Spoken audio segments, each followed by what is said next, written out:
Have you ever wondered what can happen when a billion-dollar idea turns into a big scandal instead? Welcome back to my 23,462 incredible subscribers. So good to see you guys again. Today, we are reading the story of Elizabeth Holmes and her company Theranos, a startup that promised to change healthcare forever, but instead ended in disaster. A really crazy, really good story that I am excited to read with you guys today. Here's the plan. First, we will have a quick read of the story. Yeah, this will just take me a couple of minutes. You can sit back, relax, and listen as I read the story to you quickly the first time. Then we will have a vocab breakdown looking at the harder words in the story and making sure that we understand all of them clearly. After that, we will return to the story for the deep dive. Yeah, the real meat and potatoes of my video. We will go line by line, sentence by sentence, to ensure that we understand every last word 100%. Finally, at the end of today's video, speaking practice. We will respond to a question to help us understand the story and the themes of the story at a deeper level. Now, if all of that sounds good to you guys and you are ready to jump in, please take 1 second to support me as your YouTube English teacher. Click like on this video, leave me a comment in the comments section with the name of your country, and then finally, be sure to watch this video all the way until the end to get the best results. All right, let's jump in. Elizabeth Holmes was a young and ambitious entrepreneur. She started a biotech company called Theranos with a big idea: to create a device that could run many medical tests using just a few drops of blood. This new technology was supposed to make blood testing faster, cheaper, and easier. Many people, including big investors, were excited about her idea. Theranos quickly became famous. It attracted many investors, important board members, and lots of media attention. Elizabeth Holmes was celebrated as a genius, and compared to Steve Jobs, the company's value grew to billions of dollars, and it seemed like they were going to change healthcare forever. However, things were not as they seemed. The technology did not work as promised. Inside the company, employees were under a lot of pressure to make it work. Elizabeth Holmes and the top managers used trickery to make it look like the device was successful. They showed fake test results, lied to investors and patients, and threatened employees who tried to speak out. Eventually, the truth came out. Journalists started investigating Theranos and found out about the fake results and lies. Many employees came forward as whistleblowers to tell the truth. The government started investigating, and the company's reputation was utterly destroyed. Elizabeth Holmes faced criminal charges, and Theranos collapsed. This story is a warning about the dangers of lying and the importance of honesty in business. Okay, awesome. That was just a quick look at the story, just a bird's eye view. Okay, if there were some places where you felt a little bit confused in the story, where you struggled to understand, where it didn't quite make sense, then don't worry, because for the next couple segments of this video, we are going to break everything down and make it crystal clear, beginning with the vocabulary breakdown. The first word I want to talk about is trickery. Trickery, yeah, a noun. Basically, it means the use of tricks to deceive or cheat people. In other words, that's what the semicolon means. In other words, using lies or tricks to fool people. Okay, some synonyms or similar words could be deception, could be cheating. And on the flip side of things, some opposite words or antonyms could be honesty or truth. Okay, so basically, trickery is the practice of trying to cheat people, trying to fool them, trying to trick them, using lies, using deception, okay? And unfortunately, this is a big part of our story. It's a big part of the story of this company, Theranos, that we're talking about today. Yeah, a lot of the stuff they were doing at this company revolved around trickery or incorporated trickery, used trickery, okay? Used deception, used cheating. Unfortunately, truth and honesty were not founding principles of this company. In other words, the company didn't care that much about being honest, about telling the truth. Here's a sentence from the story. Elizabeth Holmes used trickery to make it look like the device was successful. Okay, there's something to remember here. This company, Theranos, what do they really do? Well, they have created a device. They've created a piece of biotech. Okay, biotech, that means biology and technology combined. So it's a piece of advanced technology that helps us understand our biology or the way our bodies work. Okay, so this device, this piece of biotech that Elizabeth Holmes and her company Theranos have created, okay, unfortunately, it doesn't work as well as they claim it does. They say it can do these amazing things, right? A couple drops of blood and it can run all of these different medical tests. It can help you look for different diseases, different problems in your body, right? But in reality, is it really that good? No, it's not that good. And Elizabeth Holmes knows that. Theranos knows that, okay? So they need to use trickery to make it look successful, to try and convince people that it does work well when, in truth, it absolutely does not work well. You guys know that I am a visual learner. I love to draw. I love to doodle. So we're going to make a little picture down here to help us remember this word trickery, to create an image that can be remembered easily. I think what I'm going to do is draw a classic kind of cartoon example of trickery, of playing a trick on someone. Okay, we have a bush and we have someone hiding in the bush, and guess what they're holding? They're holding a fishing pole, okay? And at the end of the line is a dollar bill. Now, somebody will walk along, right? Here's somebody just minding their own business, walking along. They see the dollar bill. They're pleasantly surprised. They think, oh my gosh, look, $1. Well, we all know what happens when they reach down and they try to pick up the dollar. This guy who's hiding in the bushes, he starts to reel in the line. He's pulling the line in. The dollar bill is yanked away. This person looks like a fool, and this person is having a lot of fun. So that's kind of another example of trickery, trying to cheat people, trying to fool people, okay? We could also say make a fool out of someone.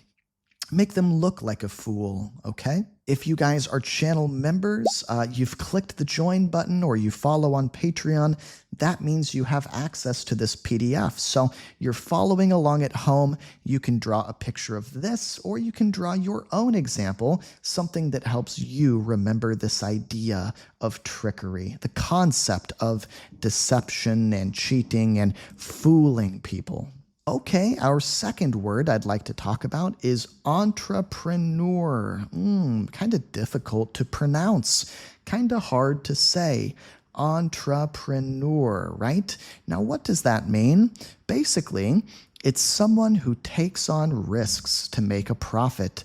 In other words, someone who plays the money game of starting companies and investing.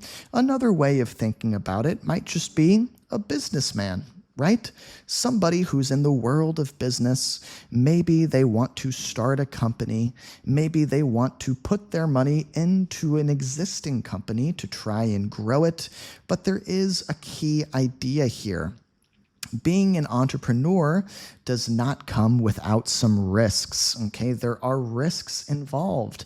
If you want to get rich, you got to take some risks, okay? So ultimately, their goal is to take these risks or do these things that might pay off and might not pay off, and they want to make a profit. They want to make money, okay? So here's an example sentence from today's story. Elizabeth Holmes was a young and ambitious entrepreneur.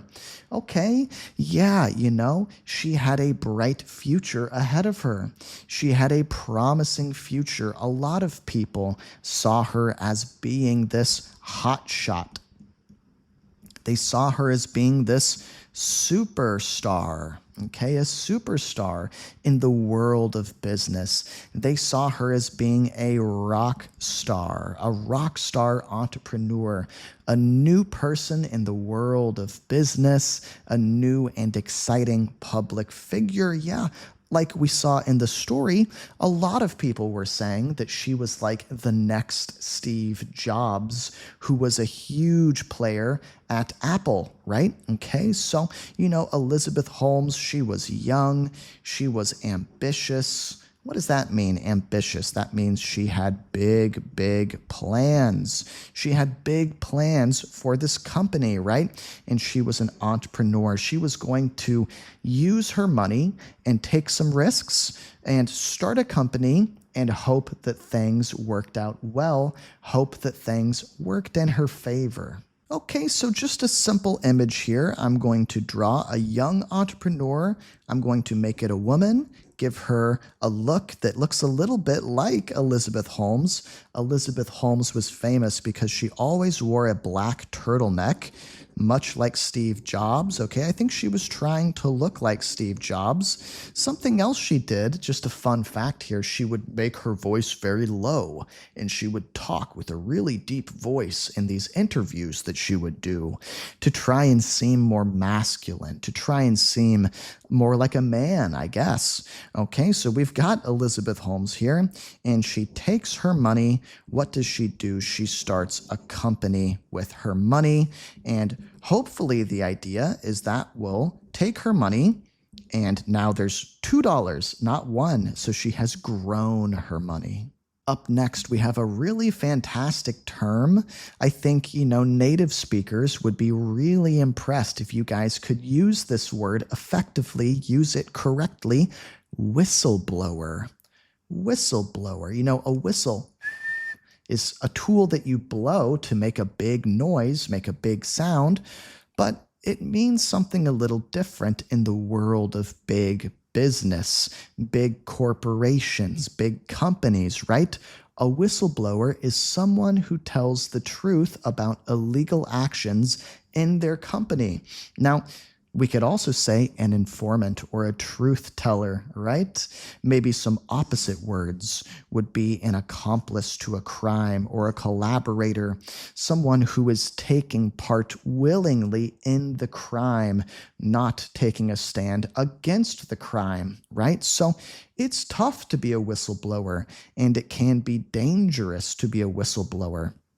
If you are just one person, if you are just an individual standing up against a big, influential, powerful company, that can be a scary and dangerous thing to do, right? So there were some whistleblowers at Theranos who finally they spoke out against Elizabeth Holmes, against Theranos. They took a stand against the company and they told the truth. They said, you know what? A lot of deception has been going on here. A lot of cheating, a lot of trickery has taken place here. And Theranos is not the company it claims to be. And this device, this blood testing device that it claims can do all of these amazing tests, well, in reality, it's not that good.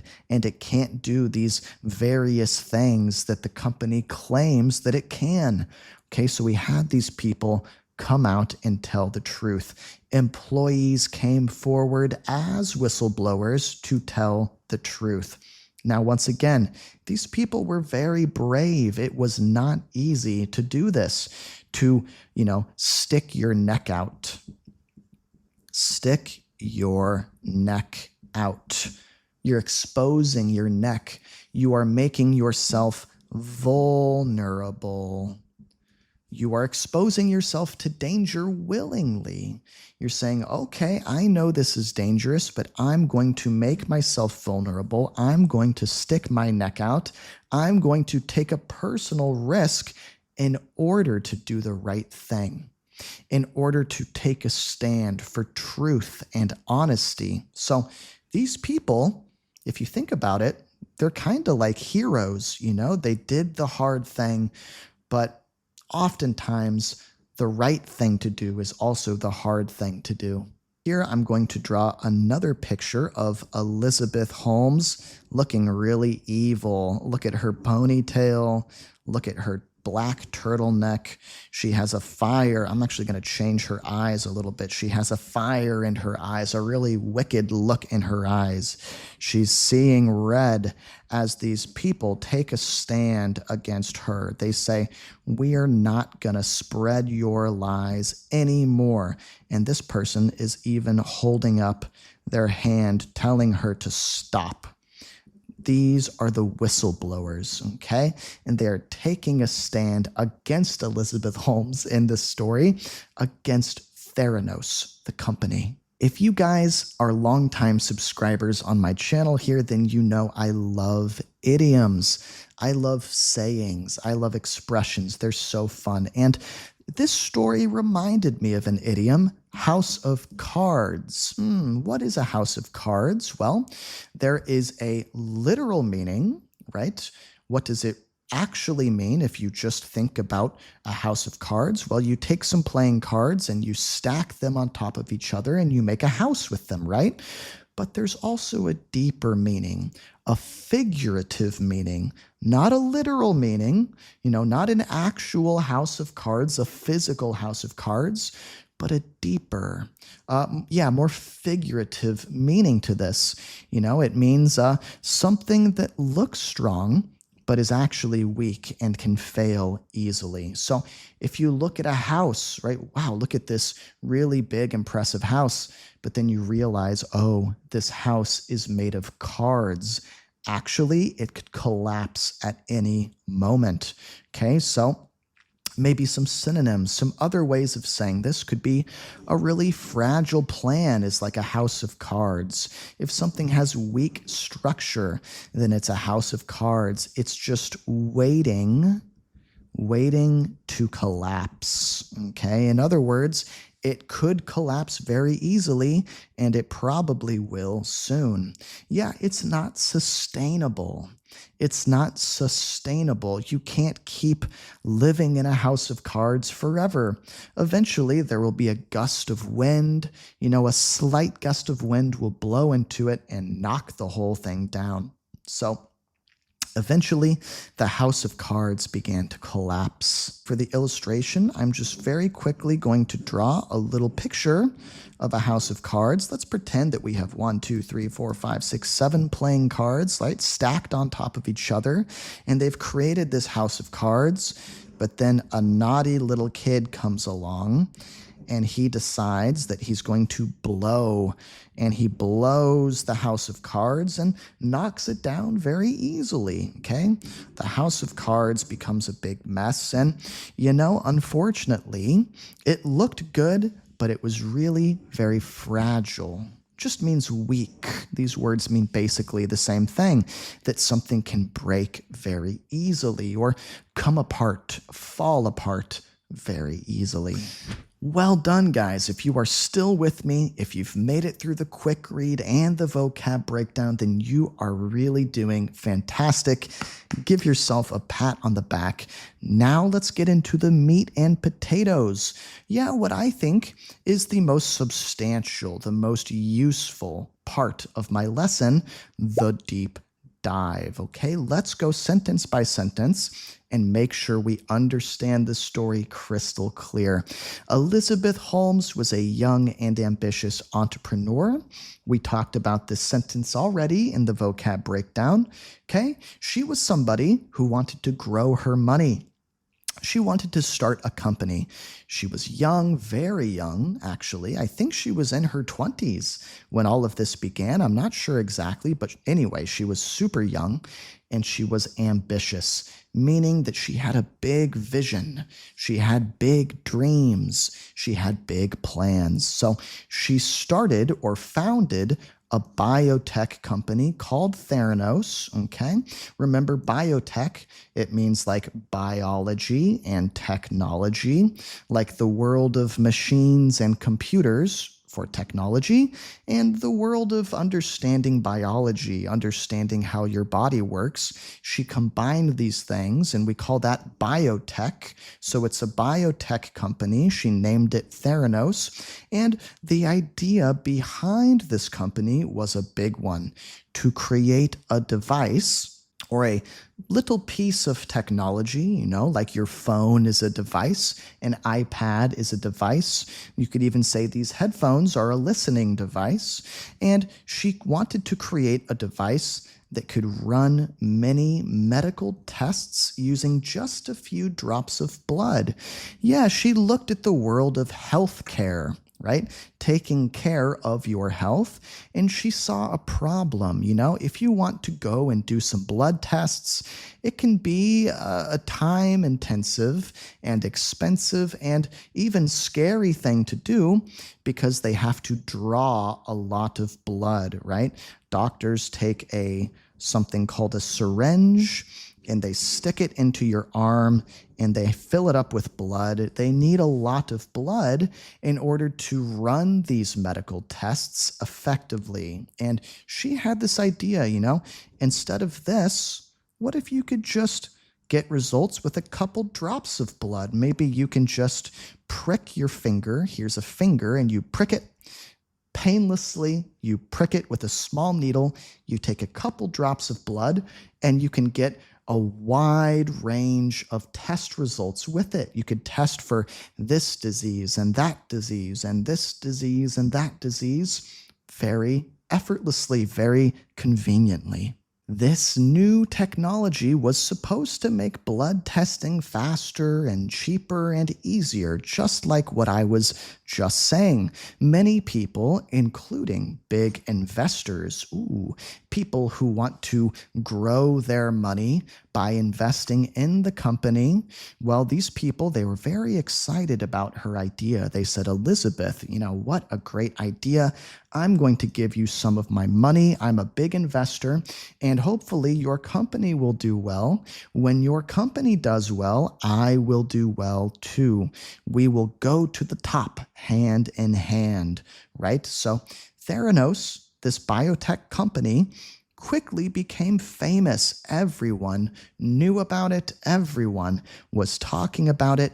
It attracted many investors. Okay, so lots of investors were drawn to it. Okay. They were drawn to it. And, also important board members, we can say that there is a company board, right? Like a board of people, a group of people who make big decisions for a company, about the future of a company, about the way a company is run. We call these people board members. They are running the company, making big decisions. Well, it also attracted lots of media attention. Media just means the news, really, like it was in the news, this big, flashy, exciting new tech startup. What's a startup? A startup is like a new, smaller company that pitches an idea, a big, exciting idea, and it waits for funding. Okay, it tries to attract funding. It tries to attract big investors to give it money and bring an exciting new idea to the market. Well, Elizabeth Holmes was celebrated as a genius and compared to Steve Jobs. That's interesting, right? People were really celebrating her. They were singing praises about her or of her. Basically, in other words, people were talking about how great she was. Wow, what a genius. A genius is a really smart, highly intelligent person. They were even making comparisons. They were saying, Elizabeth, you know what? You remind us of Steve Jobs. And I think she really leaned in. She really leaned in to that idea because she started trying to do things that Steve Jobs would have done, like the black turtlenecks, right? That was very evocative of Steve Jobs. In other words, it made people remember Steve Jobs and think, oh, yeah, you guys are similar, right? You guys are like the same person. You're both geniuses, okay? So the company's value, how much money the company was worth, it grew to billions of dollars. That is a lot of money.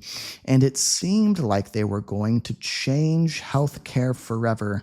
The healthcare industry, it's a whole field, the field of healthcare, medicine and going to the pharmacy and getting medication and getting tested, and how convenient are those test results, and well, do you have health insurance? And that whole industry, that whole field, the people who worked at this company, they were thinking, we are going to change this field forever.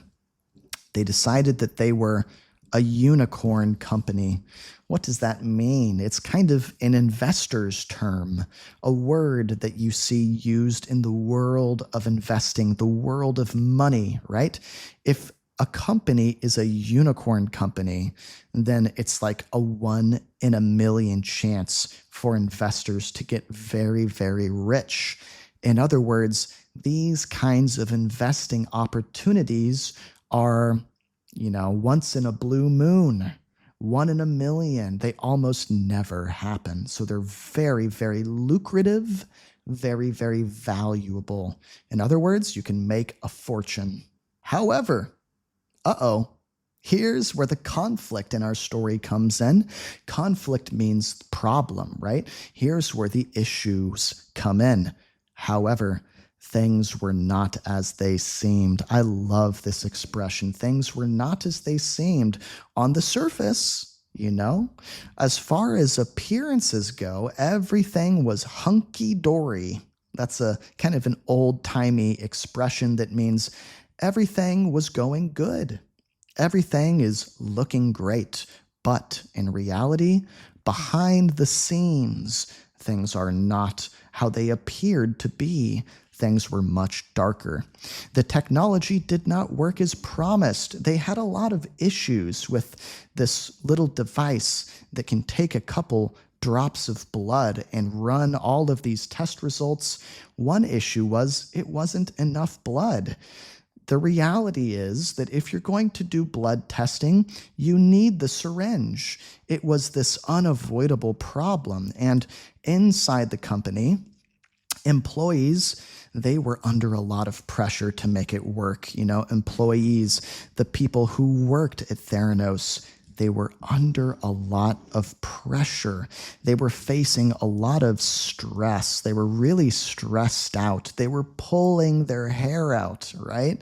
Why? Well, they were trying to make it work for Elizabeth. She would come to them and say, look, I know this is a pretty crazy idea. I know that what we're trying to do is unrealistic, but I need you guys to make this work. And if you can't make it work, then you are going to have trouble.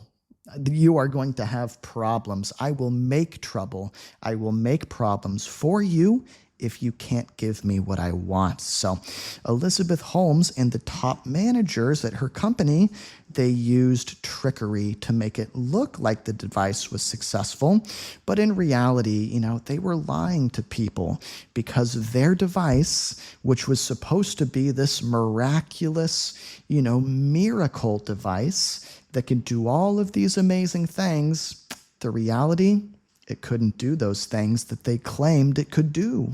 So how were they lying to people? Well, they showed fake test results. They lied to investors and patients, or people who really actually needed these test results because of health problems, right? These poor people, these patients who really needed accurate results, they were given fake test results. They were lied to.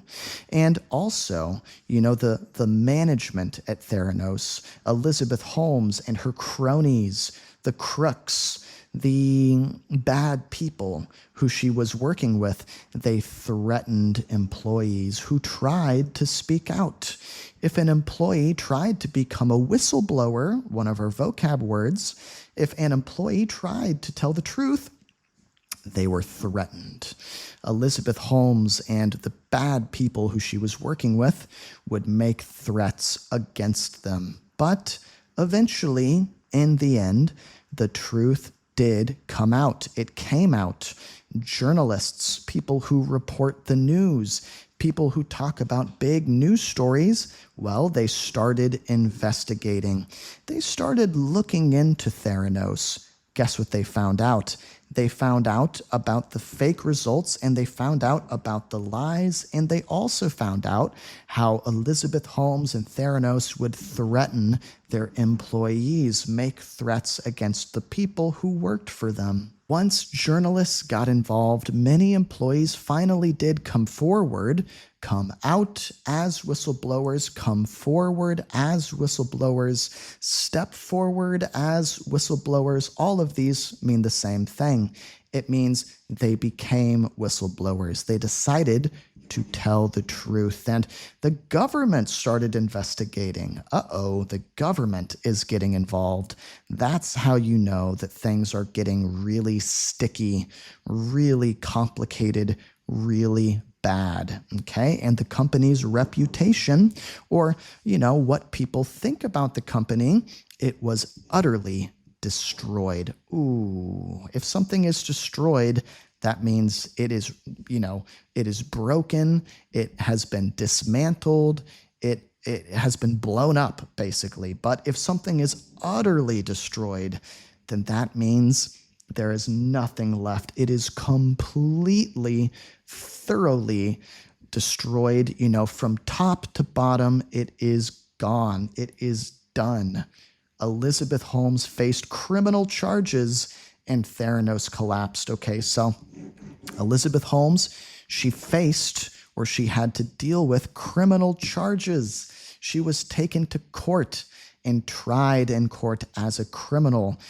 People said, these things that you've done, they are not only unethical, or they are not only wrong, you have also become a criminal. They are criminally wrong. You have broken the law.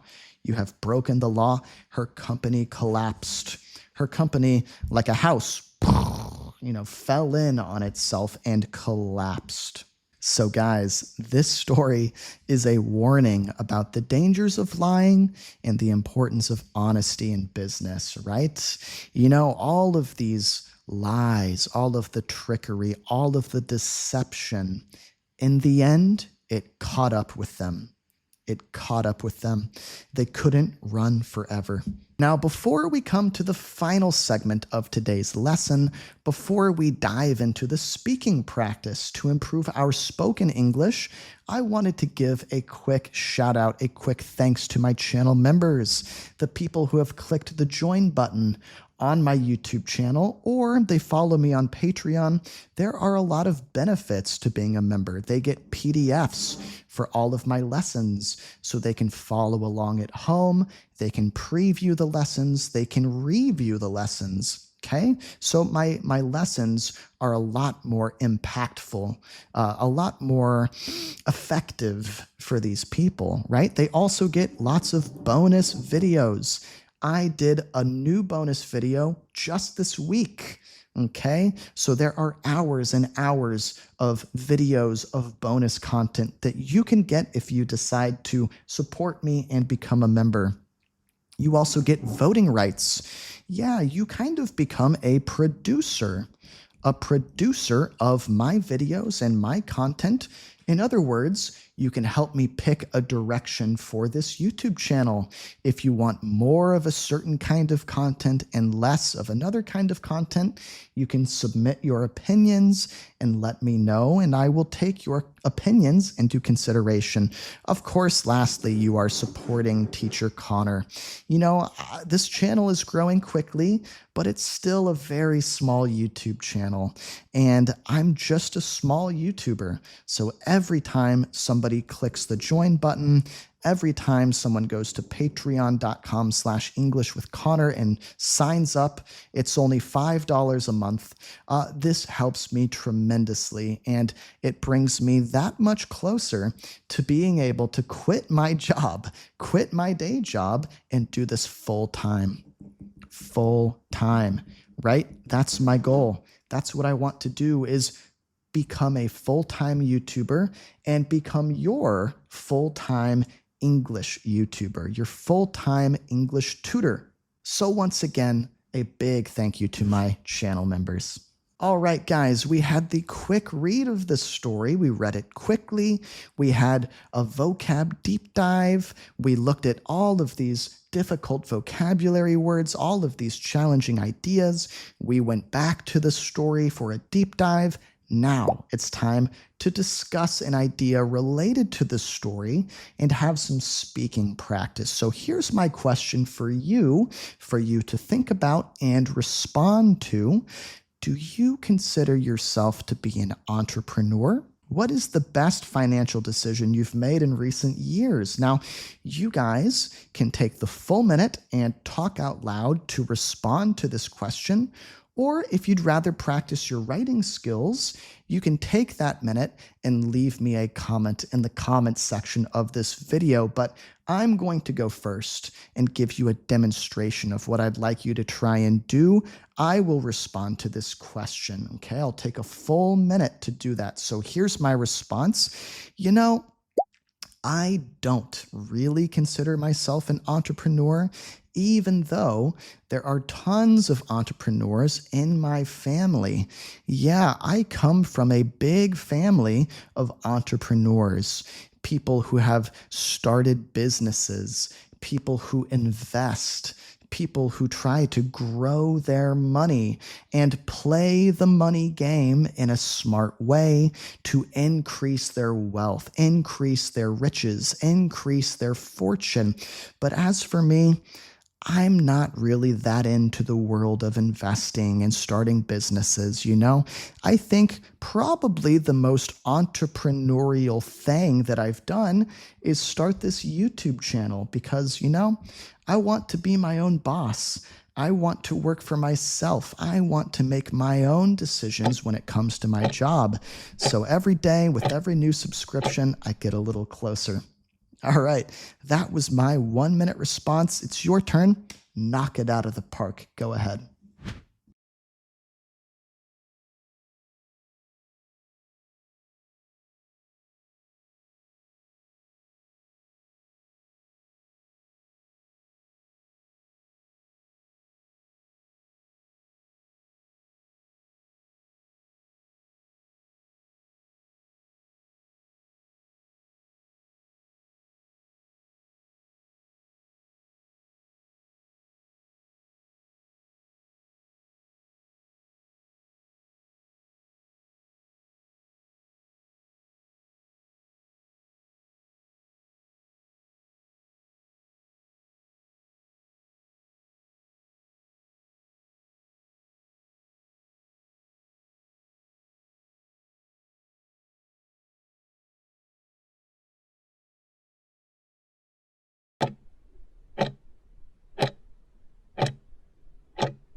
If you are still watching, do not let your study session end here. I'm going to put another video up on the screen.